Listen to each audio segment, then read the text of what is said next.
All right, I'm Eric Kjar, and I'm the head football coach at Jordan High School. And a little bit of my background on my football career. I played high school football. I grew up in Kemmer, Wyoming, and then I played college football out at Wayne State in Nebraska. It's a Division II school. And then after I finished there, I did my student teaching here at Jordan High School, and then became an assistant. I was an assistant for 5 years, and then been a head coach for the last 5 years. And then in playing football through high school and then into college, some of the benefits that helped me is just being able to get my school paid for, getting help with that through the Wayne State College, and then being able to obtain our degree in education enabled me to be able to come and teach in high school, which is what I really wanted to do, and coach in high school. So those benefits from being able to play college football and then getting that out of it has been instrumental just for my career and what I wanted to do.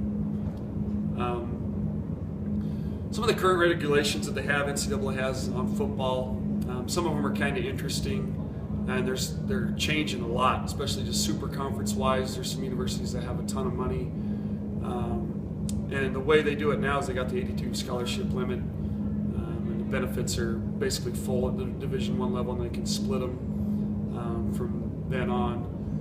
But they get taken pretty care of. They get tutors. A lot of them get a lot of academic help.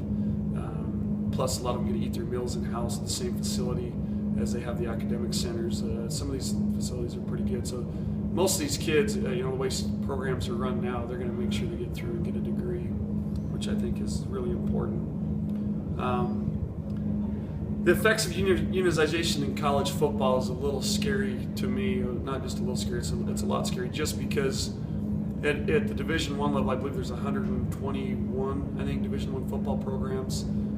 And some of the statistics I've seen, I think about 35 of those are in the black, I think year in, year out. So I think if they start paying them and unionizing them and they get benefits similar to like another employee would, it's going to kill, that 70% of Division I football. And I guess in doing that, it's either going to make 30 teams that are just elite, that are going to get the best recruits each year, and then there could be a 78 league of teams that are going to kind of struggle. But I like the way it is now, where there's a lot more parity since the scholarship limit's been dropped, and there's teams that have a chance to be able to come back in and even at the lower levels and be able to play, especially with the way the playoff system's being set up that's coming. So that part's a little bit scary. I don't want to see it happen. And I know a lot of players and a lot of people have different stances on it.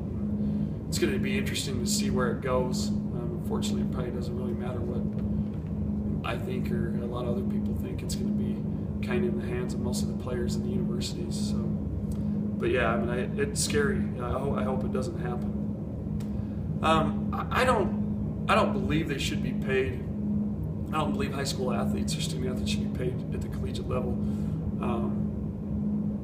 And there's some different reasons why. A lot of people talk about the purity, and I think that's important, or at least keeping the amateur status in place. But then also, the education that they're getting, I think there's still some value in kids being able to work hard, get their education paid for.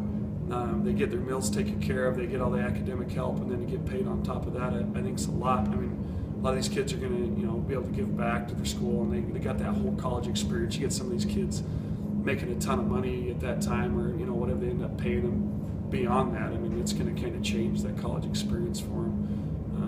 Who wasn't kind of, a little poor in college? And I think that, going aside, I think might send wrong lessons, or not be able to teach some of the lessons that kids were gaining earlier on, or the way it's been so far.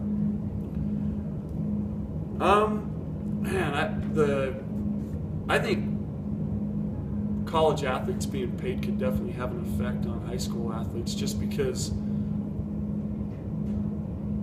certain universities have all the money. Like Texas is Texas is obviously they got more money than anybody. They're going to be able to maybe financially pay athletes better, so it might affect their decisions on where they're going to go. It's going to put more stress, I think, on kids to want to get to some of these schools and get scholarships and maybe get paid at those levels. I could definitely see that happening instead of being able to choose, exactly where they want to go or maybe what fits their academic program. Now there's going to be that financial stipulation in there where they're going to want to maybe go to certain schools for a better, monetary value than they would just for maybe what the school is or whatever else.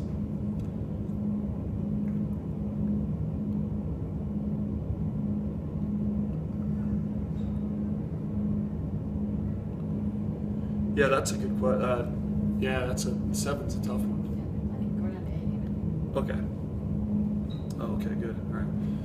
Yeah, for the high school, and I just don't see them ever. I know Texas maybe with what the revenue that they bring in, but even then, I don't ever see high school, I think, being able to reach a revenue level to where they'd ever be able to pay.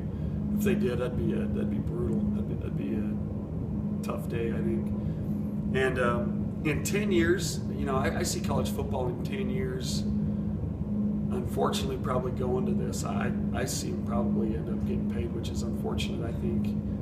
They're going to have to do something, I think, with these super conferences, these super schools that have all this money are going to probably have their way, I would guess, or because of and it's funny, Peterson, who's the new head coach up at Washington, just came out in favor of players getting paid, and that's what's making it tough. Is some of these bigger schools with these coaches that have a lot of pull, they have that ability to be able to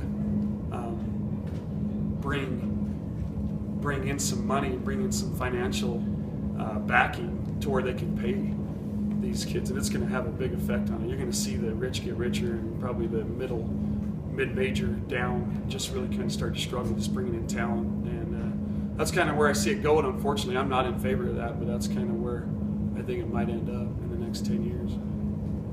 Is that good? Is that okay?